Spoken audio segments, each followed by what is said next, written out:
일본이 42년간 8천억 엔을 쏟아부어 만든 방제 매뉴얼 32,000페이지. 세계가 인정한 재난 대응 최강국이었습니다. 그런데 한국이 그 시스템을 단 한 가지로 무너뜨렸습니다. 후쿠시마 때 72시간 동안 매뉴얼이 멈춘 일본. 같은 순간 매뉴얼 없이 먼저 움직인 한국. 일본 총무성이 35년 만에 인정했습니다. 우리 매뉴얼이 부끄럽습니다. 코로나 검사 체계 확대에 47일 걸린 일본. 단 7일 만에 세계 최초 드라이브 스루를 가동한 한국. 시스템의 나라 일본이 국민의 나라 한국에 무릎 꿇은 충격적인 전말을 지금 공개합니다. 시작하기 전 구독과 좋아요, 그리고 대한민국 화이팅 댓글로 한국을 응원해주세요. 도쿄 치요다구 국립정책연구원 4층 세미나실이 술렁이기 시작했습니다. 15명의 시선이 일제히 저를 향했죠. 형광등 아래 긴 원탁이 놓여 있었고 그 위로 각자의 서류 묶음과 텀블러가 가지런히 정렬돼 있었습니다.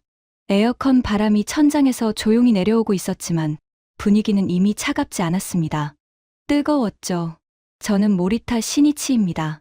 총무성 자치행정국에서 35년을 보냈고 그중 절반은 재난 현장에서 보냈습니다. 한신 대지진 때는 효고현 현지 대책본부에 파견됐고 동일본 대지진과 후쿠시마 때는 중앙과 지방의 연결고리 역할을 했습니다. 쉽게 말해 일본이 흔들릴 때마다 매뉴얼을 펼치는 사람이었죠. 3년 전 퇴임했고 지금은 게이오대 정책대학원에서 객원 강의를 하고 있습니다. 오늘 이 자리는 내각부 방제 담당 심의관실에서 직접 요청한 비공개 세미나였습니다. 주제는 동아시아 위기 대응 비교 분석이었죠. 참석자 명단을 훑어봤습니다. 내각부 방제 담당 심의관 오타 마사이코, 총무성 현직 과장 하야카와 토시유키, 소방청 위기관리과장 나카무라 케이스케, 자위대 방재연락관 사사키 히로시, 방재연구소 선임연구원 이케다 유미, 효고현 방재국장 야마구치 다이스케, 전 후쿠시마현 부지사 다나카 아키라, 그리고 각 부처와 지자체에서 온 실무 관료 8명, 일본 방재행정의 핵심 인물들이 한 테이블에 모인 겁니다. 저는 준비해 온 노트북을 열지 않았습니다. 슬라이드도 없었고 핸드아웃도 없었습니다. 저는 그냥 일어섰습니다. 먼저 한 가지 질문을 드리겠습니다. 좌중이 조용해졌습니다. 볼펜을 돌리던 사사키가 손을 멈췄고 서류를 넘기던 나카무라가 고개를 들었죠. 여러분, 일본 방제 행정 매뉴얼은 총 몇 페이지입니까? 잠시 침묵이 흘렀습니다. 하야카와가 먼저 입을 열었죠. 국가 방제 기본 계획만 32,000페이지입니다. 지자체별 세부 매뉴얼까지 합치면 그 3배는 될 겁니다. 자부심이 묻어나는 목소리였습니다. 당연하죠. 일본의 방제 매뉴얼은 세계 어느 나라도 따라올 수 없는 정교함을 자랑합니다. 연간 1200회가 넘는 방제 훈련, 73개 광역 지자체의 매뉴얼 통일 시스템. 이 체계를 구축하는데 42년이 걸렸고 투입된 예산만 8천억 엔이 넘습니다. 저는 고개를 끄덕였습니다. 맞습니다. 32,000페이지. 세계 최고 수준의 방제 매뉴얼입니다.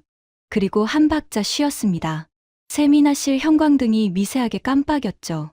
창밖으로 도쿄 시내의 빌딩 숲이 보였습니다. 그런데 저는 35년간 이 매뉴얼과 함께 살아오면서 한 가지 결론에 도달했습니다. 15개의 시선이 저를 관통했습니다. 매뉴얼 32,000페이지가 한 나라, 국민의 본능 하나를 이기지 못합니다. 3초간 정적이 흘렀습니다. 그리고 하야카와의 볼펜이 탁 테이블 위에 내려놓아지는 소리가 났습니다. 그 나라가 어딥니까? 한국입니다. 세미나실의 공기가 순식간에 바뀌었습니다. 에어컨 소리만 윙윙거렸죠. 나카무라가 서류를 내려놓으며 미간을 좁혔고 야마구치가 팔짱을 꼈습니다. 다나카는 고개를 돌려 옆 사람과 눈을 마주쳤죠. 오오타 심의관만 표정 변화 없이 저를 바라보고 있었습니다. 그 시선이 읽히지 않았습니다. 기대인지 실망인지 판단인지. 저는 이 반응을 예상하고 있었습니다. 아니, 정확히 말하면 35년 전 제 모습이 지금 이 사람들과 똑같았으니까요. 하야카와가 가장 먼저 반응했습니다. 의자를 뒤로 빼며 팔짱을 꼈죠. 모리타 선생님, 실례가 되지 않는다면 한 가지 여쭤보겠습니다. 목소리는 정중했지만 눈빛은 전혀 그렇지 않았습니다. 총무성에서 35년을 근무하신 분이 퇴임 후 한국 컨설팅이라도 시작하신 겁니까? 세미나실, 여기저기서 작은 웃음이 터져 나왔습니다. 하야카와 옆에 앉은 와타나베가 입을 가리며 웃었고 스즈키는 고개를 숙여 서류를 보는 척했죠. 하지만 어깨가 들썩이고 있었습니다. 제 손바닥에 땀이 배어 나왔습니다. 예상한 반응이었지만 직접 마주하니 등이 뜨거워지더군요. 나카무라가 입을 열었습니다. 소방청 위기관리과장답게 단도직입적이었죠. 모리타 선생님, 저는 소방청에서 22년째 일하고 있습니다. 국제 방제 비교를 위해 28개국 시스템을 직접 분석했습니다. 한국 시스템은 분석 대상 28개국 중 중위권입니다. 솔직히 말씀드리면 일본, 독일, 스위스, 미국보다 아래에 있습니다. 서류를 꺼내며 덧붙였죠. OECD 재난대응 지수에서 일본은 4위입니다. 한국은 15위였습니다. 시스템 정교함, 초동 대응 속도, 기관 간 연계, 모든 항목에서 일본이 앞서 있습니다. 이건 감정이 아니라 데이터입니다. 제가 대답하기도 전에 야마구치가 끼어들었습니다. 효고현 방제국장, 한신 대지진 당시 현장에 있었던 사람입니다. 목소리에 무게가 실려 있었죠. 모리타 선생님, 저는 한신 대지진 때 효고에 있었습니다. 선생님도 알고 계시죠? 6,400명이 목숨을 잃었습니다. 그때 우리 시민들이 어떻게 행동했는지 기억하십니까? 그의 눈이 붉어지고 있었습니다. 체육관에서 한 줄로 줄을 섰습니다. 물 한 병을 받기 위해 4시간을 기다리면서도 새치기 한 건 없었습니다. 전 세계 언론이 일본 시민의 질서를 칭찬했습니다. 그런데 지금 매뉴얼이 국민 본능에 졌다는 말씀이십니까? 가슴이 뜨끔했습니다. 야마구치의 말에는 이론이 아니라 경험이 실려 있었으니까요. 다나카도 가세했습니다. 전 후쿠시마현 부지사, 그 역시 현장을 직접 겪은 사람이었죠. 모리타 선생님, 한 가지만 묻겠습니다. 한국에서 직접 재난 현장을 보신 적이 있습니까? 직접 현장에는 가보지 못했습니다. 그렇군요. 다나카가 고개를 끄덕였습니다. 하지만 그 고개 끄덕임에는 동의가 아니라 확인이 들어 있었죠. 현장을 모르면서 이야기하고 있구나 라는 사사키가 군인 특유의 간결한 문장으로 말했습니다. 자위대 관점에서 한 가지만 짚겠습니다. 재난 대응은 감정이 아닙니다. 시스템입니다. 지휘 체계, 자원 배분, 통신망, 후방 지원. 이 4가지가 갖춰져야 초동 72시간을 버틸 수 있습니다. 한국 국민의 본능이 아무리 대단해도 이 4가지를 대체할 수는 없습니다. 자위대 출신답게 반박이 아니라 진단처럼 들렸습니다. 그래서 더 무거웠죠. 하야카와가 다시 나섰습니다. 이번에는 웃음기가 빠져 있었습니다. 모리타 선생님, 불편하시겠지만 직접적으로 말씀드리겠습니다. 일본 방제 행정을 35년간 이끌어 오신 분이 퇴임 후에 일본 시스템을 부정하는 발언을 하시면 이 자리에 계신 현직 분들이 어떤 기분이 되겠습니까? 이건 학술적 비교가 아닙니다. 모리타 선생님이 만드신 시스템을 모리타 선생님이 부정하는 겁니다. 등에서 땀이 흘렀습니다. 하야카와의 말이 틀리지 않았기 때문입니다. 35년간 만들어 온 시스템을 내 입으로 부정하는 것. 그건 제 인생을 부정하는 것과 다르지 않았죠. 후지타가 조용히 끼어들었습니다. 저도 하야카와 과장님과 같은 생각입니다. 시스템 대본능이라는 프레임 자체가 성립하지 않는다고 봅니다. 마츠모토가 고개를 끄덕였고 코바야시도 동의한다는 듯 서류를 정리했습니다. 이토는 팔짱을 낀 채 천장을 보고 있었고 시미즈는 텀블러 뚜껑을 돌리며 시선을 내렸죠. 15명 전원이 저와 반대편에 서 있었습니다. 원탁 한쪽에 혼자 앉아 있는 느낌이었습니다. 형광등 불빛이 유독 밝게 느껴졌고 에어컨 바람이 목덜미를 스치는 게 서늘하게 다가왔죠. 그때 한 사람이 눈에 들어왔습니다. 이케다 유미, 방제연구소 선임연구원. 발언하지 않고 있었습니다. 펜을 들고 무언가를 적고 있었죠. 반박도 동의도 아니었습니다. 그냥 적고 있었습니다. 저는 그 시선을 놓치지 않았습니다. 저는 물 한 모금을 마셨습니다. 손이 미세하게 떨리고 있었지만 목소리만큼은 흔들리지 않으려 애썼죠. 여러분의 반론을 충분히 이해합니다. 하나하나 맞는 말씀이십니다. 하야카와가 코웃음을 치려는 기색이었습니다. 그 전에 말을 이었죠. 다만 한 가지만 여쭤보겠습니다. 이 질문에 대한 답을 먼저 해주십시오. 세미나실이 조용해졌습니다. 한신 대지진. 6,400명이 돌아가셨습니다. 야마구치 국장님 말씀대로 시민들은 질서 있게 줄을 섰죠. 세계가 칭찬했습니다. 야마구치가 고개를 끄덕였습니다. 그런데 같은 해, 한국에서도 대형 참사가 있었습니다. 삼풍백화점 붕괴입니다. 5층짜리 건물이 통째로 무너졌죠. 502명이 숨지고 937명이 다쳤습니다. 당시 한국 정부의 초동 대응은 혼란 그 자체였습니다. 구조 장비가 부족했고 지휘 체계가 엉켜 있었으며 구조 인력 배치가 늦었죠. 나카무라가 끼어들었습니다. 그러니까 시스템의 차이 아닙니까? 일본은 시스템이 작동했고 한국은 작동하지 않았다는 거죠. 맞습니다. 시스템은 일본이 압도적이었습니다. 나카무라가 만족스러운 표정을 지었죠. 그런데 나카무라 과장님, 한 가지를 더 보셔야 합니다. 저는 테이블 위에 물컵을 내려놓았습니다. 삼풍백화점이 무너진 직후 정부가 구조 체계를 가동하기도 전에 현장에 사람들이 몰려들었습니다. 인근 시민들이었습니다. 장갑 하나 없이 콘크리트 더미를 맨손으로 파기 시작한 겁니다. 세미나실이 조용해졌습니다. 근처 식당 주인들은 가게 문을 닫고 밥을 지어 날랐습니다. 대학생들은 수업을 빠지고 달려왔습니다. 간호사들은 비번인데도 현장에 나타났죠. 정부가 공식 구조 인력을 투입하기까지 걸린 시간보다 시민들이 현장에 도착한 시간이 더 빨랐습니다. 야마구치가 말했습니다. 모리타 선생님, 그건 그냥 혼란 속의 감정적 반응 아닙니까? 체계 없이 현장에 몰려들면 오히려 구조를 방해합니다. 방제의 기본입니다. 야마구치 국장님, 정확한 지적입니다. 일반적으로는요. 저는 고개를 끄덕이며 말을 이었습니다. 그런데 한국에서는 이상한 일이 벌어졌습니다. 맨손으로 달려든 시민들 사이에서 자생적 질서가 만들어지기 시작한 겁니다. 누가 시키지 않았는데 자연스럽게 역할이 나뉘었습니다. 힘센 사람들은 잔해를 치우고 여성들과 노인들은 부상자를 옮겼으며 학생들은 구조 인력에게 물과 음식을 전달하는 보급 라인을 자체적으로 만들었죠.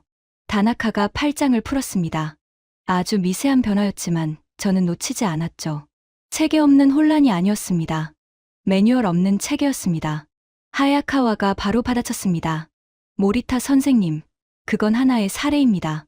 한 번의 사고에서 시민들이 감정적으로 반응한 걸 두고 국민의 본능이라고 일반화하시는 건 비약 아닙니까? 일본에서도 재난 현장에서 시민들이 자발적으로 도운 사례는 얼마든지 있습니다. 하야카와 과장님, 그 말씀이 맞습니다. 저는 인정했습니다. 하야카와의 눈이 미세하게 흔들렸죠. 자기 반론이 받아들여질 줄은 예상했겠지만 이렇게 빨리 인정할 줄은 몰랐던 겁니다. 한 번이라면 감정적 반응이라고 볼 수 있습니다. 두 번이라면 우연이라고 볼 수도 있죠. 그런데 여러분, 저는 세미나실을 천천히 둘러봤습니다. 이 패턴이 500년 동안 반복됐다면요. 세미나실의 공기가 달라졌습니다. 하야카와의 표정이 굳었고 나카무라의 볼펜이 멈췄습니다. 한 번의 감정적 반응은 우연입니다. 두 번은 경향입니다. 하지만 500년간 같은 방식으로 반복되는 반응은 우연도 경향도 아닙니다. 그건 시스템입니다. 매뉴얼에 적히지 않은 시스템. 국민의 몸속에 새겨진 시스템입니다. 침묵이 흘렀습니다. 에어컨이 한 번 꺼졌다 켜지는 소리가 세미나실 전체에 울렸죠. 오오타 심의관이 처음으로 움직였습니다. 서류를 내려놓고 안경을 벗어 닦으며 낮은 목소리로 물었죠. 500년이라고 하셨습니까? 예, 심의관님. 500년입니다. 오오타가 안경을 다시 쓰며 말했습니다. 계속하십시오. 그건 동의가 아니었습니다. 하지만 기각도 아니었죠. 이 자리 최고의자의 허가였습니다. 세미나실의 분위기가 미묘하게 바뀌었습니다. 비웃음에서 의문으로 아주 조금이지만 이케다가 여전히 무언가를 적고 있었습니다. 이번에는 펜을 멈추지 않고 계속 움직이고 있었죠. 다른 사람들은 반박하느라 바빴지만 이케다는 듣고 있었습니다. 제대로 듣고 있었습니다. 저는 속으로 생각했습니다. 지금 이 자리에서 이 사람들을 설득하지 못하면 이 이야기는 영원히 묻힐 거라고. 제가 35년간 품어온 의문. 아버지가 남긴 한마디. 후쿠시마 체육관에서 잠 못 이루던 밤에 떠올랐던 한나라의 이미지. 하지만 그건 아직 꺼내지 않았습니다. 지금은 아니었죠. 여러분, 저도 처음엔 여러분과 같았습니다. 15명의 시선이 다시 저를 향했습니다. 35년 전 이 자리에서 선배들에게 일본 시스템이 세계 최고라고 배웠고 그걸 한 번도 의심하지 않았습니다. 하지만 현장에 나가면 나갈수록 하나의 질문이 저를 따라다녔습니다. 목소리가 잠시 갈라졌습니다. 물을 한 모금 더 마셨죠. 시스템이 멈추는 순간 우리 국민은 무엇을 했는가? 그리고 같은 순간 한국 국민은 무엇을 했는가? 하야카와가 입을 열려다가 멈췄습니다. 다나카가 팔짱을 다시 꼈고 나카무라는 펜을 내려놓았죠. 이제부터 그 질문에 대한 답을 하나씩 보여드리겠습니다. 삼풍백화점은 시작일 뿐입니다. 창밖으로 도쿄 시내의 저녁 노을이 빌딩 유리에 반사되고 있었습니다. 세미나는 이제 막 시작이었죠. 그런데 여러분, 저는 이때까지만 해도 몰랐습니다. 이날 제가 보여줄 증거들이 이 방 안에 있는 모든 사람의 얼굴을 바꿔놓게 될 줄은요. 저는 원탁 위에 사진 한 장을 꺼내 놓았습니다. 흑백이 아니었습니다. 컬러 사진이었죠. 하지만 사진 속 풍경은 흑백보다 더 비현실적이었습니다. 은행 앞에 늘어선 줄이었습니다. 수백 미터가 넘는 줄. 사람들의 손에는 작은 보자기와 종이봉투가 들려 있었죠. 이 사진이 어디인지 아시는 분 계십니까? 아무도 대답하지 않았습니다. 한국입니다. 외환위기 직후입니다. 나카무라가 고개를 끄덕였습니다. IMF 사태 정도는 알고 있다는 표정이었죠. 당시 한국은 국가 부도 직전까지 몰렸습니다. 외환 보유고가 바닥났고 기업들이 줄줄이 무너졌으며 실업률이 치솟았죠. 하루아침에 평생 직장이라 믿었던 곳에서 짐을 싸야 했던 사람들이 수십만 명이었습니다. 하야카와가 끼어들었습니다. 그건 알고 있습니다. 한국 경제가 무너진 건 구조적 문제 때문이었죠. 과잉 투자, 방만한 재벌 경영, 단기 외채 의존, 시스템 실패의 교과서적 사례 아닙니까? 맞습니다. 하야카와 과장님 말씀대로 시스템 실패였습니다. 제가 인정하자 하야카와가 만족스러운 듯 등을 기댔습니다. 그런데 제가 주목한 건 실패 이유입니다. 사진을 가리켰습니다. 이 줄은 은행에서 돈을 찾으려는 사람들의 줄이 아닙니다. 나카무라의 눈썹이 올라갔습니다. 금을 가져다 넣으려는 사람들의 줄입니다.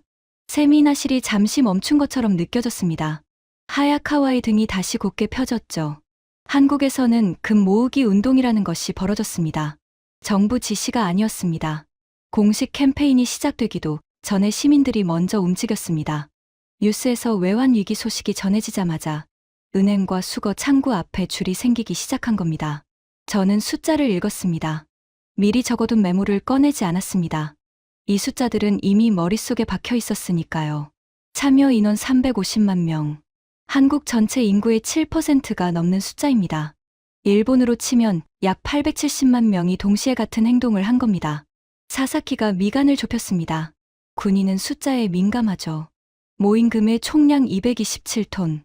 국제 시세로 환산하면 약 21억 달러. 당시 한국 GDP 대비로 보면 어마어마한 규모였습니다. 나카무라가 손을 들었습니다. 모리타 선생님, 그건 일종의 국가적 패닉 반응 아닙니까? 나라가 망할 수도 있다는 공포 속에서 감정적으로 움직인 거죠. 정교한 시스템 대응과는 차원이 다릅니다. 나카무라 과장님, 좋은 지적입니다. 그런데 한 가지만 비교해 보겠습니다. 저는 고개를 돌려 세미나실 전체를 둘러봤습니다. 같은 시기, 비슷한 경제 위기를 겪은 나라들이 있었습니다. 아르헨티나입니다. 외환위기 당시 아르헨티나 시민들이 가장 먼저 한 행동이 뭔지 아십니까? 아무도 대답하지 않았습니다. 은행에서 달러를 인출한 겁니다. 자산을 해외로 빼돌린 겁니다. 자국 통화를 믿지 못하니까요. 부유층부터 중산층까지 줄을 서서 돈을 빼갔고 은행 시스템이 마비됐습니다. 정부는 예금 동결 조치를 내렸고 그 결과 시위와 약탈이 전국으로 번졌죠. 저는 다시 사진을 가리켰습니다. 한국에서도 줄이 생겼습니다. 그런데 그 줄은 빼는 줄이 아니라 넣는 줄이었습니다. 결혼 반지를 빼서 가져온 부부가 있었습니다. 올림픽 금메달리스트가 메달을 들고 왔습니다. 초등학생들이 돼지, 저금통을 안고 줄을 섰습니다. 야마구치가 팔짱을 풀었습니다. 하지만 표정은 여전히 굳어 있었죠. 아르헨티나는 빼는 줄이었고 한국은 넣는 줄이었습니다. 같은 위기, 같은 공포, 같은 절박함. 그런데 줄의 방향이 정반대였습니다. 세미나실이 조용했습니다. 에어컨 소리만 낮게 울렸죠. 나카무라 과장님 말씀대로 감정적 반응이라고 볼 수 있습니다. 하지만 감정적 반응의 방향이 왜 달랐는지 그 질문에는 감정이라는 단어만으로는 설명이 안 됩니다. 나카무라가 입을 열려다 멈췄습니다. 반박을 준비했지만 빈틈을 찾지 못한 듯한 표정이었죠. 그때 이케다가 처음으로 입을 열었습니다. 모리타 선생님, 한 가지 확인하고 싶은 게 있습니다. 모두의 시선이 이케다를 향했습니다. 이 세미나에서 처음 발언하는 거였으니까요. 350만 명이 참여했다고 하셨는데 그건 정부 주도 캠페인 이후의 누적 수치입니까? 아니면 자발적으로 시작된 시점부터의 수치입니까? 저는 속으로 감탄했습니다. 핵심을 정확히 찌르는 질문이었죠. 처지 열흘은 완전히 자발적이었습니다. 정부가 공식 캠페인을 시작하기 전에 이미 수십만 명이 움직이고 있었습니다. 방송국에서 생중계를 시작한 것도 시민들이 먼저 줄을 서고 있었기 때문입니다. 이케다가 메모를 적으며 고개를 끄덕였습니다. 동일하기보다는 데이터를 기록하는 연구자의 습관이었죠. 하지만 나카무라는 이케다의 그 고개 끄덕임을 받고 미세하게 표정이 흔들렸습니다. 하야카와가 재빨리 분위기를 되돌렸습니다. 모리타 선생님, 인상적인 에피소드입니다. 인정합니다. 하지만 그건 경제 위기에 대한 일회성 감정 반응입니다. 방제와는 다른 영역이에요. 재난 대응 시스템과 경제 위기 시의 시민 행동을 같은 선상에 놓을 수는 없습니다. 하야카와 과장님, 그러면 같은 선상에 놓을 수 있는 사례를 보여드리겠습니다. 하야카와의 눈이 가늘어졌습니다. 여러분, 금 모으기 운동이 한국 역사에서 처음이었을까요? 아무도 대답하지 않았습니다. 아닙니다. 120년 전에 이미 똑같은 일이 벌어졌습니다. 저는 두 번째 자료를 꺼냈습니다. 이번에는 오래된 문서의 복사본이었죠. 20세기 초입니다. 당시 대한제국은 일본으로부터 막대한 차관을 빌리고 있었습니다. 빌린 금액은 1,300만 원. 당시 대한제국 1년 국가 예산과 맞먹는 규모였습니다. 나카무라가 서류를 넘기며 물었습니다. 국채 상환 문제입니까? 맞습니다. 그런데 핵심은 이겁니다. 이 빚을 갚지 못하면 일본이 그걸 빌미로 대한제국의 주권을 더 깊이 침탈할 수 있었습니다. 빚이 단순한 경제 문제가 아니라 국가 존망의 문제였던 겁니다. 사사키가 끼어들었습니다. 그건 정부가 해결할 문제 아닙니까? 국민 개인에게는 법적 책임이 없었을 텐데요. 사사키 연락관님, 정확합니다. 법적 책임은 전혀 없었습니다. 갚지 않아도 불이익이 없었고 갚아도 개인에게 돌아오는 보상이 없었습니다. 합리적인 선택은 관망이었죠. 저는 잠시 멈추고 세미나실을 둘러봤습니다. 그런데 대구라는 도시에서 시작된 소식이 전국으로 퍼지자 사람들이 먼저 모이기 시작했습니다. 남성들은 담배를 끊고 그 돈을 모았습니다. 여성들은 비녀와 가락지를 빼서 내놓았습니다. 상인들은 가게 수익의 일부를 떼어냈고 학생들은 용돈을 모아 참여했죠. 야마구치가 입을 열었습니다. 그건 애국심 교육의 결과 아닙니까? 당시 국권 침탈 위기 상황에서 교육과 선전이 강하게 작동했을 겁니다. 야마구치 국장님, 그렇게 볼 수도 있습니다. 그런데 한 가지만 여쭤보겠습니다. 같은 시기 식민지 압박을 받던 다른 나라들에서 민중이 자발적으로 국가 채무를 갚겠다고 나선 사례가 있습니까?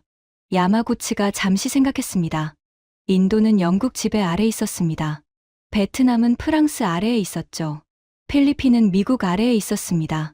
어느 나라에서도 이런 형태의 자발적 경제 저항은 기록되지 않았습니다. 야마구치가 입을 다물었습니다. 반박이 떠오르지 않는 표정이었죠. 120년 전 국민이 국가의 빚을 대신 갚겠다고 나섰습니다. 그리고 120년 후 국민이 국가의 외환 위기를 금으로 메꾸겠다고 나섰습니다. 같은 나라에서 같은 구조의 행동이 120년 간격으로 반복된 겁니다. 세미나실이 조용했습니다. 하야카와조차 즉각적인 반박을 하지 않았죠. 그리고 이 패턴은 경제에서만 나타나지 않았습니다. 저는 세 번째 이야기를 꺼냈습니다.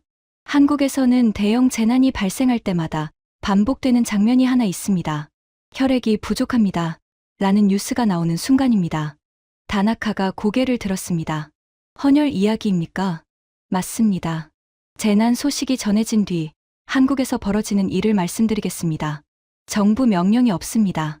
강제 동원도 없습니다. 금전적 보상도 없죠. 그런데 헌혈의 집 앞에 줄이 생깁니다.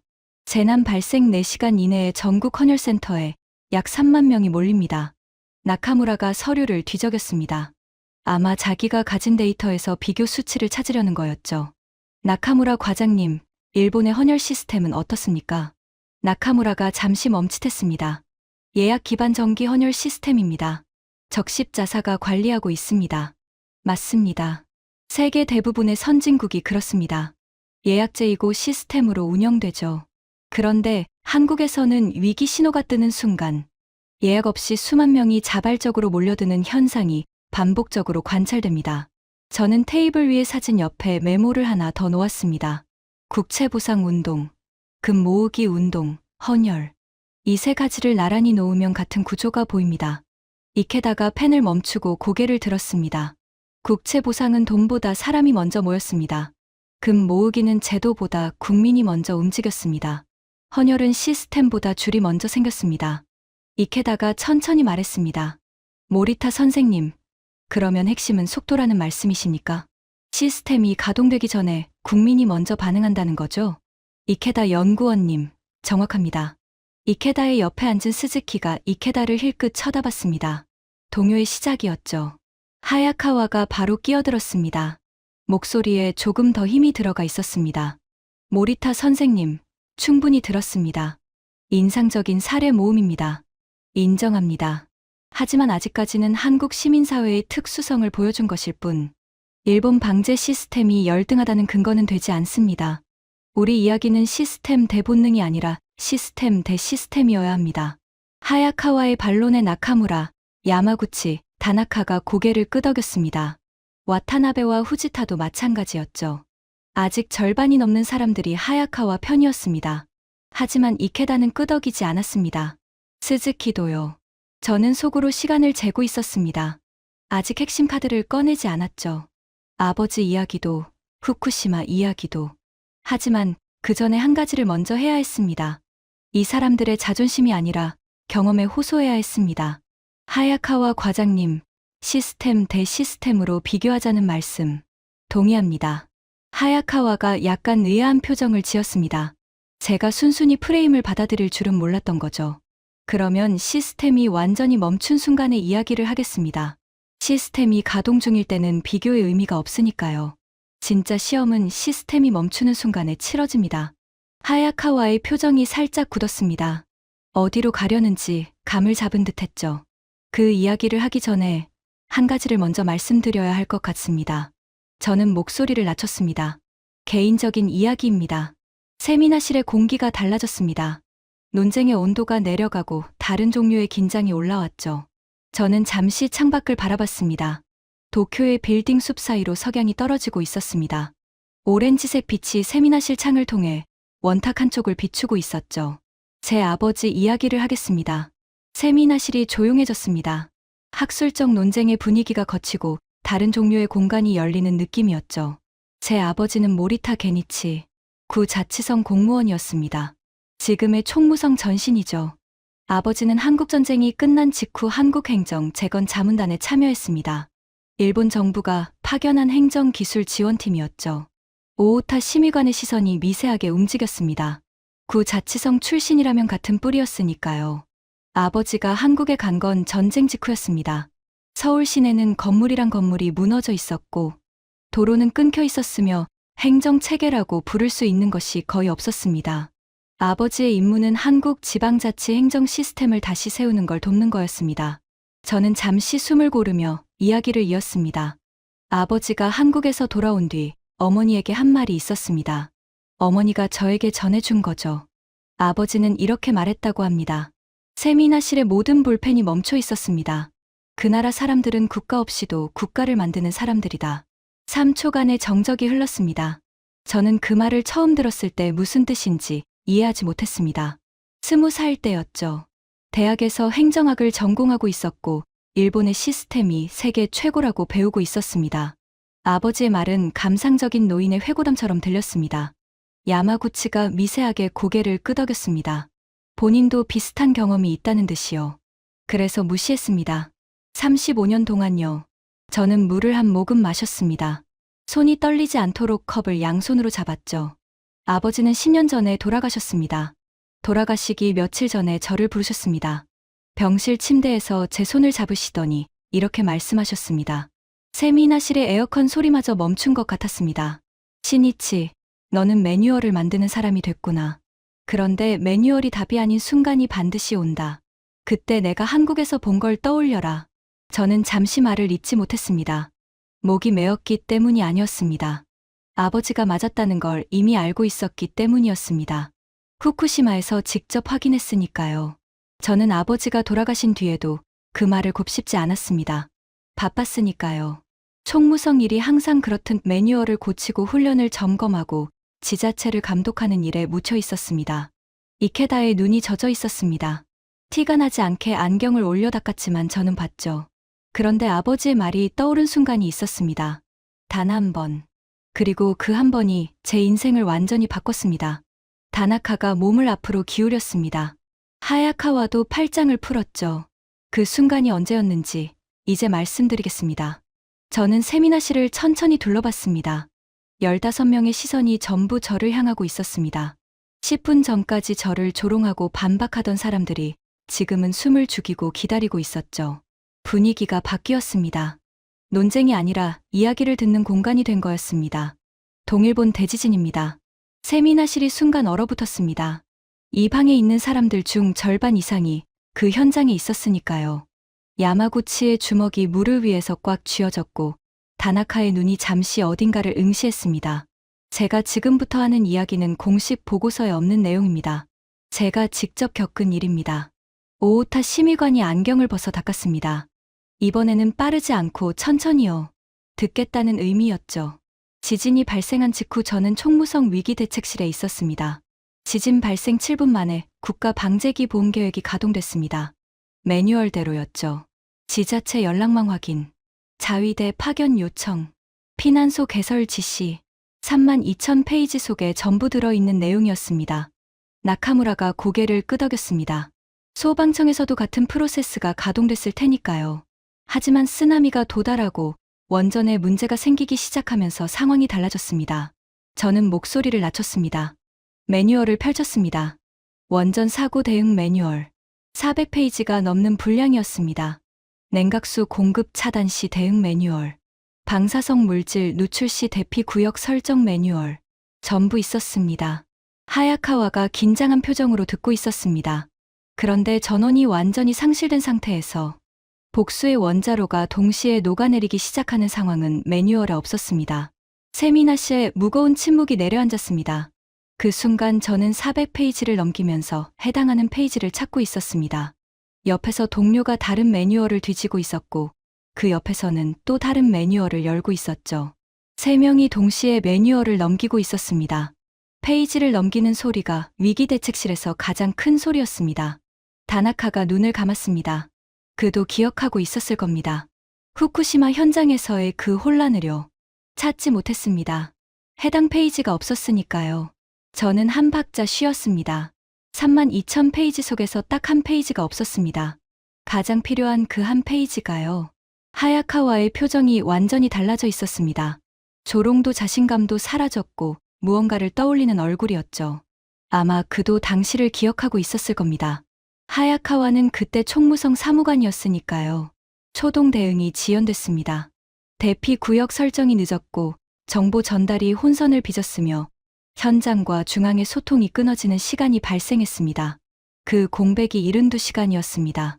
나카무라가 조용히 물었습니다. 72시간이요? 원전 1호기 수소 폭발까지 걸린 시간입니다. 그 72시간 동안 매뉴얼은 답을 주지 못했습니다. 저는 창밖을 잠시 바라봤습니다. 석양이 거의 사라지고 도쿄의 빌딩들에 하나둘 불이 켜지고 있었죠. 그리고 그때 아버지의 말이 떠올랐습니다. 세미나실의 모든 사람이 숨을 죽이고 있었습니다. 매뉴얼이 답이 아닌 순간이 반드시 온다. 저는 잠시 말을 멈췄습니다. 목이 메어서가 아니었습니다. 이 다음 이야기가 가장 무거웠기 때문이었죠. 지진 발생 3일째 되던 날이었습니다. 저는 피난소를 시찰하러 체육관에 갔습니다. 수백 명의 주민들이 담요를 깔고 앉아 있었습니다. 줄을 서서 배급을 받고 있었죠. 질서정연했습니다. 세계 언론이 칭찬한 바로 그 모습이었습니다. 야마구치가 고개를 끄덕였습니다. 그도 한신대 같은 광경을 봤을 테니까요. 하지만 저는 그 줄을 보면서 다른 생각을 했습니다. 세미나실의 공기가 팽팽해졌습니다. 이 사람들은 기다리고 있구나. 침묵이 흘렀습니다. 줄을 서서 기다리고 있었습니다. 물이 올 때까지, 밥이 올 때까지, 담요가 올 때까지, 정보가 올 때까지, 누군가가 해결해 줄 때까지. 저는 목소리를 더 낮췄습니다. 그날 밤 체육관에서 잠을 이루지 못하고 있을 때 뉴스 속보가 들어왔습니다. 해외 뉴스 채널이었습니다. 화면에 한국이 나왔습니다. 세미나실의 시선이 집중됐습니다. 당시 한국에서도 태풍 피해가 있었습니다. 규모는 일본보다 훨씬 작았지만 피해 지역이 있었죠. 그런데 화면에 비친 장면은 일본 체육관과 완전히 달랐습니다. 저는 그때의 기억을 되살렸습니다. 체육관 구석에서 작은 화면으로 봤던 그 영상을요. 한국 피해 현장에서 시민들은 줄을 서서 기다리고 있지 않았습니다. 삽을 들고 흙을 퍼내고 있었습니다. 어디서 가져왔는지 모를 장화를 신고 진흙탕을 걸으며 부서진 가구를 드러내고 있었습니다. 아주머니들은 큰 솥에 밥을 짓고 있었고 대학생들은 트럭에서 물자를 내리고 있었죠. 지휘 체계도 없었고 배분 시스템도 없었습니다. 그런데 어떻게 된 건지 사람들이 자기가 할 일을 알고 있었습니다. 저는 잠시 말을 멈췄습니다. 체육관에서 담요를 깔고 기다리는 사람들 사이에 앉아서 그 화면을 보는데 가슴이 이상해지더군요. 분명 우리 시스템이 더 정교하고 우리 매뉴얼이 더 두꺼운데 왜 저 사람들은 매뉴얼 없이 저렇게 움직이는 걸까? 이케다가 안경을 벗어 닦았습니다. 이번에는 숨기지 않았죠. 그리고 그 순간 아버지의 말이 머릿속에서 울렸습니다. 세미나실이 숨을 멈춘 것 같았습니다. 그 나라 사람들은 국가 없이도 국가를 만드는 사람들이다. 3초간의 정적이 흘렀습니다. 누군가의 숨소리만 미세하게 들렸죠. 야마구치가 처음으로 목소리를 바꿔 말했습니다. 반박이 아니었습니다. 모리타 선생님, 그러면 선생님은 일본 시민의 질서가 잘못됐다는 말씀이십니까? 줄을 서서 기다리는 것이 열등하다는 것입니까? 아닙니다. 야마구치 국장님. 저는 단호하게 대답했습니다. 일본 시민의 질서는 위대합니다. 세계 어디에서도 볼 수 없는 수준이죠. 그런데 그 질서의 전제 조건이 있습니다. 야마구치가 미간을 좁혔습니다. 시스템이 작동하고 있어야 한다는 전제입니다.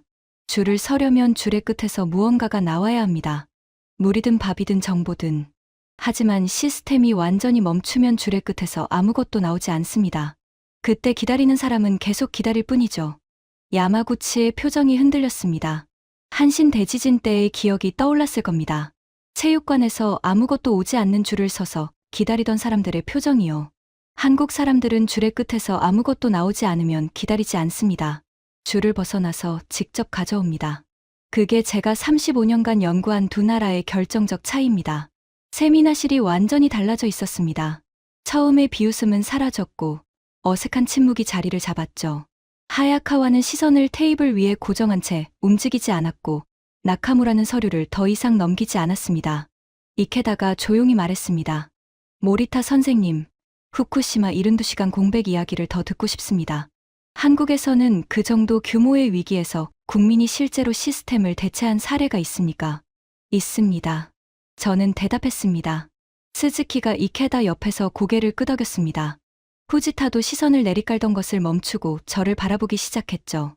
마츠모토는 팔짱을 풀었고 코바야시는 서류를 덮었습니다. 6명이 움직이고 있었습니다. 하야카와와 나카무라, 야마구치, 다나카, 사사키는 아직 반대편에 있었습니다. 와타나베와 이토, 시미즈는 중립적으로 움직이고 있었죠. 하지만 분위기의 무게중심이 이동하고 있었습니다. 그걸 하야카와도 느끼고 있었을 겁니다. 여러분, 한국의 코로나 대응에 대해 이야기하겠습니다. 나카무라가 즉각 반응했습니다. 모리타 선생님, 한국의 코로나 대응은 IT 기반 추적 시스템 덕분 아닙니까? K방역이라고 불린 것도 정부 시스템이 잘 작동했기 때문이죠. 오히려 시스템의 승리를 증명하는 사례 아닙니까? 나카무라 과장님, 정확한 지적입니다. K방역의 시스템은 훌륭했습니다. 하지만 제가 주목한 건 시스템이 가동되기 전입니다. 나카무라가 고개를 살짝 기울였습니다. 코로나가 한국에서 처음 확산되기 시작했을 때 정부의 공식 대응 체계가 완전히 갖춰지기까지 시간이 걸렸습니다. 이건 어느 나라든 마찬가지였죠. 그런데 그 공백 기간에 한국에서 벌어진 일이 있습니다. 저는 손가락을 하나 세웠습니다. 첫째, 정부가 마스크 착용을 의무화하기 전에 시민들이 먼저 마스크를 쓰기 시작했습니다. 누가 시키지 않았습니다. 뉴스를 본 시민들이 스스로 판단하고 스스로 행동한 겁니다. 두 번째, 손가락을 세웠죠. 둘째, 확진자 동선이 공유되기 시작한 것도 시민이 먼저였습니다. 정부 공식 앱이 나오기 전에 시민들이 자발적으로 정보를 공유하고 서로 경고했습니다. 세 번째, 손가락. 셋째, 한국의 의료진과 간호사들은 정부의 파견 명령이 내려오기 전에 자원해서 대구로 향했습니다. 대구의 확진자가 폭발적으로 늘었을 때 전국에서 의료 인력이 자발적으로 모여든 겁니다. 하야카와가 입을 열었습니다. 일본에서도 의료진이 파견됐습니다. 시스템에 의해서요. 맞습니다. 시스템에 의해서요. 저는 고개를 끄덕이며 말했습니다. 한국에서는 시스템보다 먼저요. 하야카와의 입이 닫혔습니다. 그리고 결정적인 사례가 하나 더 있습니다. 드라이브스루 검사소입니다. 사사키가 고개를 들었습니다. 한국이 세계 최초로 드라이브스루 방식의 코로나 검사소를 만든 건 아시죠? 사사키가 고개를 끄덕였습니다. 이 시스템이 구상에서 실행까지 걸린 시간이 얼마인지 아십니까? 아무도 대답하지 않았습니다.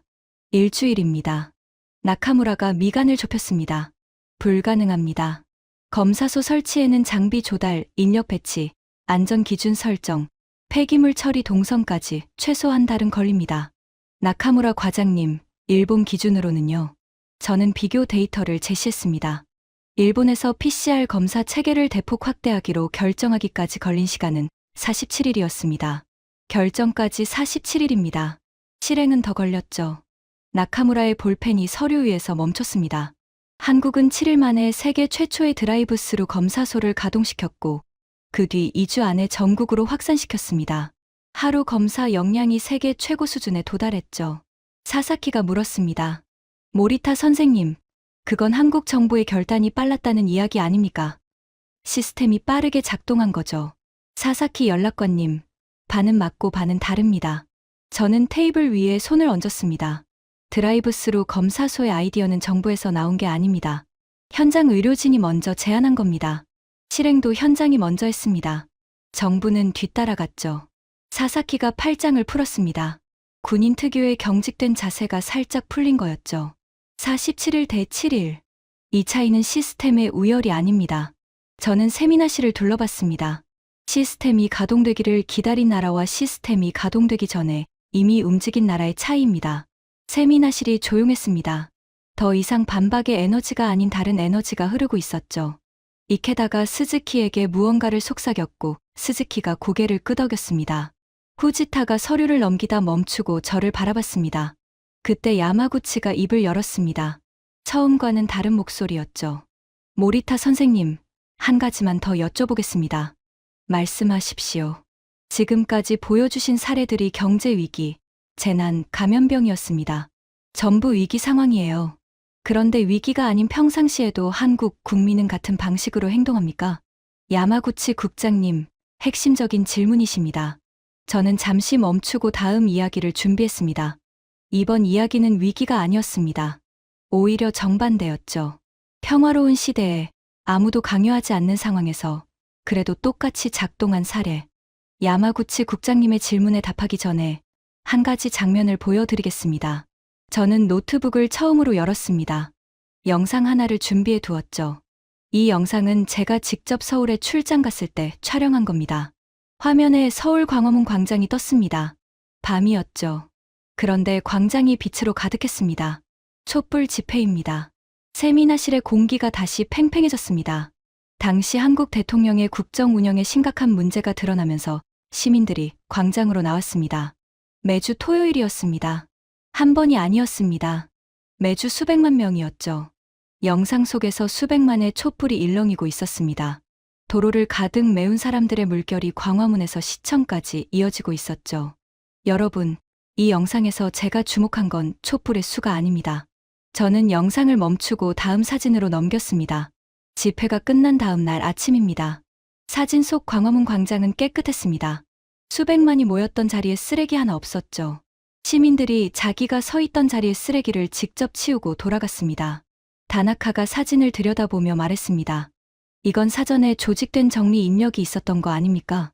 물론 자원봉사 조직이 있었습니다. 하지만 시민 대부분이 자발적으로 정리하고 갔습니다.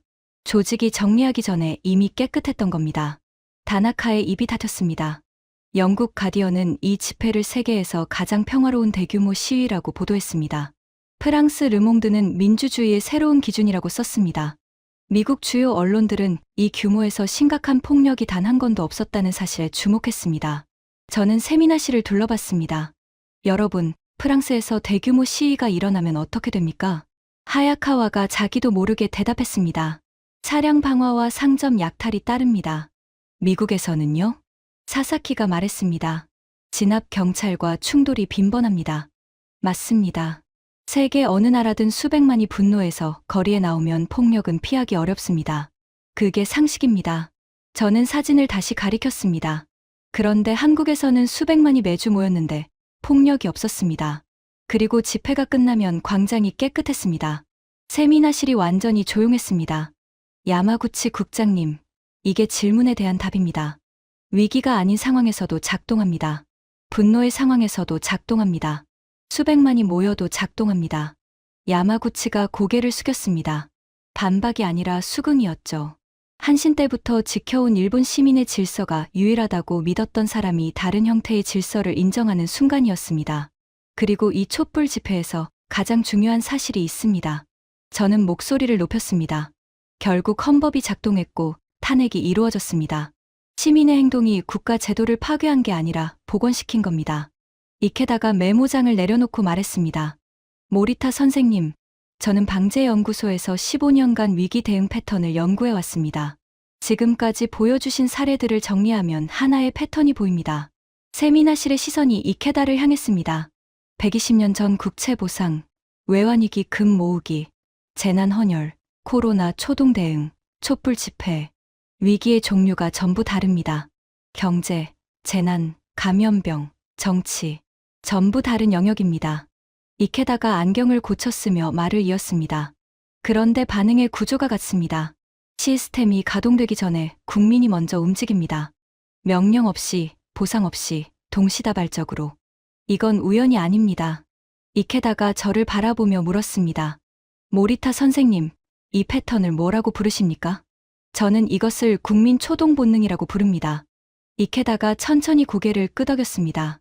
시스템이 가동되기 전에 작동하는 국민 차원의 초동 대응 본능. 매뉴얼에 적히지 않았지만 매뉴얼보다 먼저 작동하는 시스템. 한국 국민의 몸속에 새겨진 비공식 매뉴얼이라고 할 수 있습니다. 스즈키가 고개를 끄덕였습니다. 후지타도요. 마츠모토가 팔짱을 풀고 메모를 시작했습니다. 코바야시가 이케다 쪽을 보며 끄덕였고 와타나베는 처음으로 표정이 풀렸죠. 이토가 시선을 내려깔던 것을 멈추고 고개를 들었습니다. 시미즈도 텀블러를 내려놓고 앉은 자세를 바꿨습니다. 10명이 움직였습니다. 하야카와, 나카무라, 사사키, 다나카 4명만 남아 있었습니다. 그리고 오우타 심의관은 여전히 표정을 읽을 수 없었죠. 하야카와가 입을 열었습니다. 목소리가 처음과 달랐습니다. 조롱은 사라졌고 진지함이 들어 있었죠.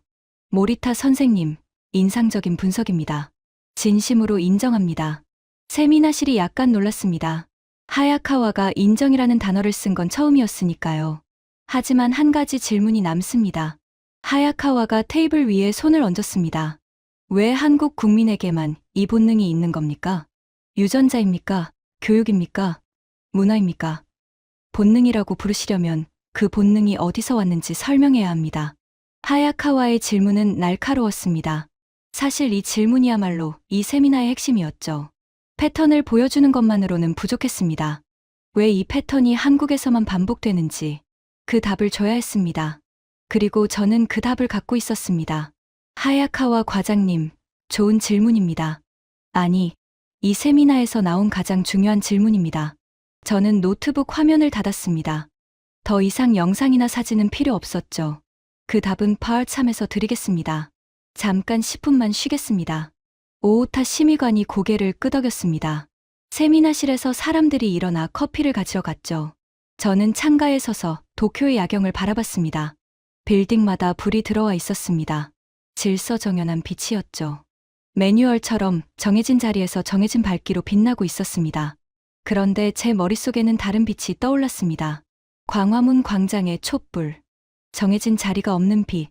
누가 시키지 않아도 스스로 켜지는 빛. 그 빛이 수백만 개 모여 하나의 물결을 만들었던 장면. 커피를 들고 돌아온 하야카와가 제 옆에 섰습니다. 잠시 침묵이 흘렀죠. 모리타 선생님. 예, 어렵군요. 그것이 하야카와가 한 말의 전부였습니다. 인정도 반박도 아니었죠. 하지만 그 두 글자 안에는 흔들리는 자존심과 이해하려는 의지가 동시에 담겨 있었습니다. 저는 커피를 한 모금 마시며 생각했습니다. 35년 전 이 건물에서 신입 공무원으로 매뉴얼을 외우던 시절이 떠올랐죠. 그때의 저는 매뉴얼이 답이라고 확신했습니다. 매뉴얼만 완벽하면 어떤 위기든 이길 수 있다고 믿었습니다. 35년이 걸렸습니다. 그 확신이 틀렸다는 걸 인정하는데요. 세미나가 다시 시작됐습니다. 사람들이 자리에 앉자 세미나실의 공기가 처음과 완전히 달라져 있었습니다. 형광등은 같은 밝기로 비추고 있었지만 사람들의 표정이 달랐죠. 처음에 조롱과 반감 대신 무언가를 이해하려는 진지함이 자리를 잡고 있었습니다. 하지만 아직 끝이 아니었습니다. 하야카와의 질문에 답해야 했으니까요. 왜 한국 국민에게만 이 본능이 있는가? 그 답이 이 세미나의 마지막 열쇠였습니다. 세미나가 재개됐습니다. 자리에 앉은 사람들의 자세가 달라져 있었습니다. 처음에는 등을 기대고 팔짱을 끼고 있던 사람들이 이제는 몸을 앞으로 기울이고 있었죠. 하야카와의 질문이 세미나실 한가운데 놓여 있었습니다. 왜 한국 국민에게만 이 본능이 있는가? 저는 천천히 입을 열었습니다. 하야카와 과장님의 질문에 답하겠습니다. 결론부터 말씀드리면 이 본능은 유전자가 아닙니다. 교육도 아닙니다. 하야카와가 미간을 좁혔습니다. 경험입니다. 세미나실이 조용해졌습니다. 한국이라는 나라의 역사를 한마디로 정리하면 이렇습니다. 국가가 제때 오지 않았던 역사입니다. 저는 자리에서 일어났습니다. 화이트보드 앞으로 걸어가 마커를 집었죠. 16세기. 일본이 16만 대군으로 한반도를 침략했습니다. 조선의 왕은 수도를 버리고 도망쳤습니다. 군대는 무너졌고 행정은 마비됐습니다. 화이트보드에 첫 번째 줄을 그었습니다. 국가가 멈췄습니다. 그런데 농민들이 낫을 들고 일어났습니다. 학자들이 사람을 모았습니다. 승려들이 물자를 조직했습니다. 명령 체계도 없고 보급 시스템도 없었습니다. 그런데 전국에서 동시에 같은 방향으로 움직였습니다. 두 번째 줄을 그었습니다. 19세기. 한국의 왕비가 외국 군대에 의해 궁궐 안에서 살해당했습니다. 나라의 중심이 꺾이는 충격이었죠. 그러자 다시 같은 일이 벌어졌습니다. 유생, 농민, 학생이 지역 단위로 봉기했습니다. 세 번째 줄. 20세기 초. 한국은 지도에서 완전히 사라졌습니다. 국가가 소멸한 겁니다. 외교권, 군대, 사법권, 행정권. 전부 빼앗겼습니다. 저는 마커를 잠시 내려놓았습니다. 세계 역사에서 국가를 상실한 민족이 선택하는 건 보통 세 가지입니다. 순응하거나 동화되거나 침묵하거나. 다나카가 조용히 듣고 있었습니다. 그런데 한국에서는 부모들이 밤마다 아이들에게 몰래 한글을 가르쳤습니다. 발각되면 체포였고 생계가 무너졌습니다. 그런데도 가장 먼저 가르친 것이 글자였습니다. 학자들은 목숨을 걸고 한글 사전을 만들고 숨겼습니다. 네 번째 줄. 그리고 35년 뒤 해방이 왔을 때 한국어가 즉시 국가의 언어로 복원됐습니다. 35년간 공식 언어에서 배제됐던 언어가 하루 만에 되살아난 겁니다. 나라를 되찾기 전에 이미 나라를 다시 만들 준비를 끝내놓았기 때문이죠. 저는 화이트보드를 돌아봤습니다. 네 개의 줄이 시간순으로 나란히 그어져 있었습니다. 20세기 후반. 군부 독재가 국민을 짓밟았습니다. 총구가 자국민을 향했습니다. 보통 이런 상황에서 사회는 공포에 침묵하거나 폭력으로 무너집니다. 한국은 둘 다 거부했습니다. 오히려 더 많은 사람이 모였고 결국 독재를 무릎 꿇렸습니다. 다섯 번째 줄. 그리고 외환위기 때 금을 모았고 재난 때 피를 나눴으며 코로나 때 마스크를 먼저 썼고 광장에서 촛불을 들었습니다. 저는 마커를 내려놓고 화이트보드를 가리켰습니다. 여러분, 이 줄들을 보십시오. 500년에 걸쳐 있습니다. 위기의 종류는 매번 달랐습니다. 침략, 국권 상실, 전쟁, 독재, 경제 위기, 감염병, 정치 위기. 전부 다른 영역입니다. 세미나실의 모든 시선이 화이트보드를 향하고 있었습니다. 그런데 반응의 구조는 놀라울 만큼 같습니다. 국가가 멈추면 국민이 먼저 움직인다. 명령 없이, 보상 없이, 전국에서 동시에. 저는 세미나실을 돌아보며 말했습니다. 하야카와 과장님, 이게 답입니다. 이 본능은 유전자가 아닙니다. 500년간 반복된 경험이 몸에 새긴 겁니다. 국가가 제때 오지 않았던 역사가 이 민족에게 하나의 반사신경을 심어 놓은 겁니다. 저는 목소리를 낮췄습니다. 기억은 흐릿해질 수 있습니다. 하지만 근육은 필요한 순간에 자동으로 작동합니다. 500년간 같은 동작을 반복한 근육은 의식하지 않아도 움직입니다.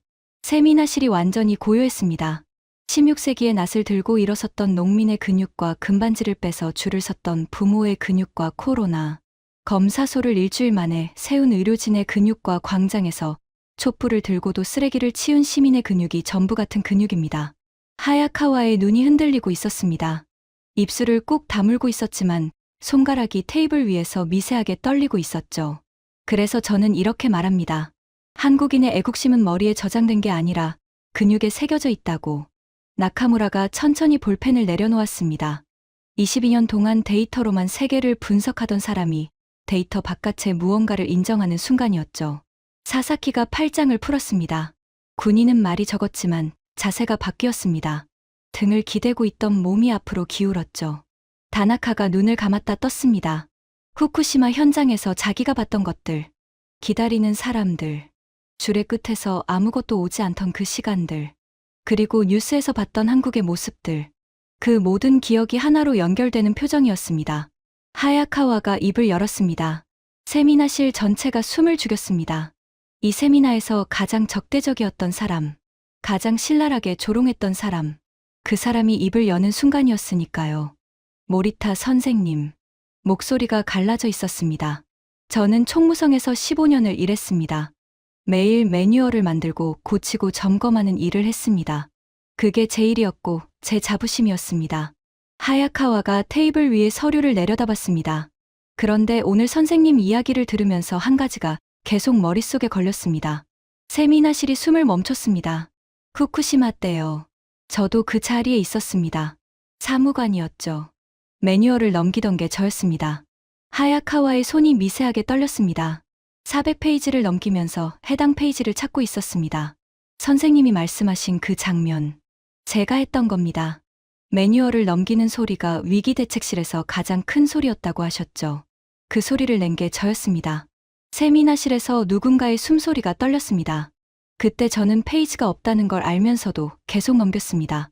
없다는 걸 인정하는 게 무서웠으니까요. 매뉴얼에 답이 없다는 건 곧 제 15년이 무의미하다는 뜻이었으니까요. 하야카와가 고개를 들어 저를 바라봤습니다. 선생님 말씀이 맞습니다. 매뉴얼이 멈추는 순간이 있습니다. 그리고 그 순간 우리는 기다렸습니다. 다음 지시를, 다음 매뉴얼을, 누군가의 결정을. 하야카와의 목소리가 갈라졌습니다. 한국 국민은 기다리지 않았습니다. 그게 차이였습니다. 세미나실 전체에 무거운 감정이 퍼져나갔습니다. 야마구치가 고개를 숙였고 이케다가 안경을 벗어 눈을 닦았습니다. 스즈키가 입술을 깨물었고 후지타가 창밖을 바라봤죠. 이 순간을 기다렸습니다. 하야카와의 인정. 이 세미나에서 가장 단단했던 벽이 무너지는 순간이었죠. 그리고 마지막 한 사람이 남아 있었습니다. 오오타 마사이코, 내각부 방제 담당 심의관. 이 자리 최고이자 세미나 내내 표정을 읽을 수 없었던 사람. 오오타가 천천히 안경을 벗었습니다. 테이블 위에 조용히 내려놓았죠. 그리고 세미나실을 한 바퀴 둘러봤습니다. 15명의 얼굴을 하나하나 확인하는 것 같았습니다. 모리타 선생. 오오타의 목소리는 낮고 무거웠습니다. 오늘 이 자리에서 저는 35년 만에 처음으로 우리 매뉴얼이 부끄럽습니다. 세미나실이 얼어붙었습니다. 내각부 심의관이 부끄럽다는 단어를 쓴 겁니다. 이 자리에서, 부하 직원들 앞에서 부끄러운 건 매뉴얼이 부족해서가 아닙니다. 매뉴얼이 전부라고 믿었던 우리가 부끄러운 겁니다. 오오타가 저를 바라봤습니다. 모리타 선생이 35년간 품어온 질문에 이제 저도 동의합니다. 시스템이 멈추는 순간 일본 국민은 기다렸고 한국 국민은 움직였습니다. 그 차이를 우리가 직시하지 않으면 다음 위기에서도 같은 일이 반복될 겁니다. 저는 가슴이 뜨거워지는 것을 느꼈습니다. 35년. 아버지의 한마디로부터 시작된 여정이 이 순간에 닿았습니다. 세미나실의 형광등이 한번 깜빡였습니다. 밤이 깊어지고 있었죠. 저는 화이트보드 앞에 서서 마지막 이야기를 시작했습니다. 여러분, 오늘 긴 시간 함께 해주셔서 감사합니다. 마지막으로 한 가지만 말씀드리겠습니다. 15명의 시선이 저를 향했습니다. 처음과 같은 시선이었지만 완전히 다른 시선이었죠. 저는 퇴임 후 아버지의 유품을 정리했습니다. 서재 서랍 깊은 곳에서 접힌 종이 한 장이 나왔습니다. 세미나실이 조용해졌습니다. 한국 지도였습니다. 아버지가 한국에 갔을 때 가져온 지도. 전쟁 직후의 지도라 도로도 불완전하고 지명도 제대로 적혀 있지 않았습니다. 저는 잠시 숨을 고르며 말을 이었습니다. 그 지도 한쪽 구석에 아버지의 메모가 있었습니다. 연필로 쓴 글씨.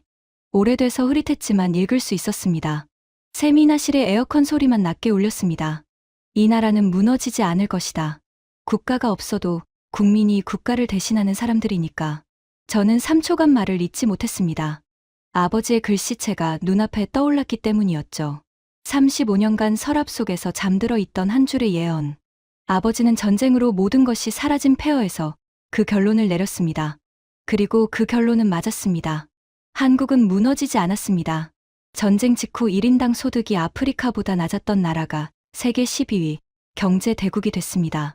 반도체, 자동차, 조선, 문화 콘텐츠까지 아무것도 없던 나라가 세계가 인정하는 나라가 됐습니다. 저는 세미나실을 천천히 둘러봤습니다. 이게 어떻게 가능했을까요? 경제 정책이 뛰어나서, 지도자가 탁월해서, 물론 그것도 있었겠죠. 하지만 저는 더 깊은 곳에 답이 있다고 생각합니다.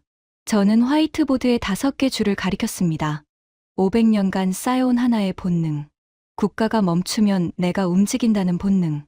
그 본능이 전쟁의 폐허 위에서도 작동했고, 경제 위기 속에서도 작동했으며, 지금 이 순간에도 어딘가에서 작동하고 있습니다. 창밖으로 도쿄의 야경이 펼쳐져 있었습니다. 질서정연한 빌딩의 불빛 사이로 멀리 도쿄 타워의 붉은 불빛이 보였죠. 여러분, 저는 일본의 시스템을 부정하려고 오늘 이 자리에 선 것이 아닙니다.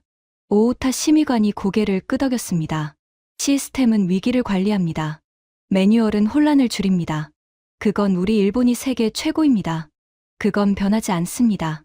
나카무라가 미세하게 고개를 끄덕였습니다. 하지만 시스템에는 한계가 있습니다. 매뉴얼에는 빈 페이지가 있습니다. 그 빈 페이지를 채우는 건 시스템이 아닙니다. 저는 마지막 문장을 말했습니다. 사람입니다. 세미나시 고요했습니다. 한국은 그 빈 페이지를 국민으로 채워온 나라입니다. 500년 동안요. 그리고 그게 이 나라가 무너지지 않은 이유입니다. 저는 자리에 앉았습니다. 잠시 침묵이 흘렀습니다. 그리고 이케다가 박수를 치기 시작했습니다. 스즈키가 따랐고 후지타, 마츠모토, 코바야시가 이어졌습니다. 와타나베, 이토, 시미즈가 합류했고 야마구치가 일어서며 박수를 쳤습니다.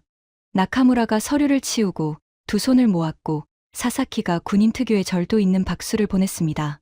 다나카가 눈을 감은 채 손뼉을 맞았죠. 하야카와가 마지막으로 일어났습니다. 박수를 치면서 입술이 떨리고 있었습니다. 오오타 심의관은 박수를 치지 않았습니다. 대신 자리에서 천천히 일어나 저를 향해 고개를 숙였습니다. 일본식 인사 중 가장 깊은 예. 그것은 박수보다 무거웠습니다. 세미나 씨의 박수 소리가 가라앉은 뒤 오오타가 말했습니다. 오늘 이 세미나의 내용을 내각부 방제 백서에 반영하겠습니다. 시스템과 국민, 양쪽을 모두 설계하는 방제. 그것이 우리의 다음 과제입니다. 세미나가 끝났습니다. 사람들이 하나둘 자리에서 일어났죠. 저는 자리를 뜨지 못하고 앉아 있었습니다. 35년이 걸렸습니다. 아버지의 한마디가 이 자리에 도달하기까지요. 그리고 그 한마디는 틀리지 않았습니다. 창밖의 도쿄 야경이 흐릿하게 번져 보였습니다. 눈이 젖어 있었기 때문이었죠. 하야카와가 문 앞에서 멈춰 섰습니다. 돌아보며 말했습니다. 모리타 선생님, 다음에 한국에 가실 일이 있으면 저도 데려가 주십시오. 직접 보고 싶습니다. 매뉴얼 없이 움직이는 사람들을요. 저는 고개를 끄덕였습니다. 말이 나오지 않았습니다. 세미나실이 비어가고 있었습니다. 형광등 아래 원탁 위에 빈 커피잔들과 서류 묶음만 남아 있었죠. 저는 가방에서 접힌 종이 한 장을 꺼냈습니다. 아버지의 한국 지도. 오늘 이 자리에 가져왔지만 꺼내지 않았던 것이었습니다. 흐릿한 연필 글씨를 다시 읽었습니다. 이 나라는 무너지지 않을 것이다. 저는 지도를 접어 가슴 안주머니에 넣었습니다. 국가는 시스템으로 유지됩니다. 하지만 역사는 사람으로 이어집니다. 시스템이 멈추는 순간 매뉴얼의 빈 페이지를 채우는 건 언제나 사람이었습니다. 한국은 그걸 500년 동안 증명해 온 나라였습니다. 지금까지 일본 총무성 35년 관료가 도쿄에서 고백한 충격적인 이야기였습니다. 시스템이 멈추는 순간 기다리지 않고 먼저 움직이는 대한민국 국민의 저력. 이 이야기가 감동이 되셨다면 주변에 널리 공유해 주세요. 우리가 잊고 있던 대한민국의 힘을 다시 한번 느끼게 해드리겠습니다. 구독과 좋아요도 부탁드립니다. 지금까지 감동테라였습니다. 감사합니다.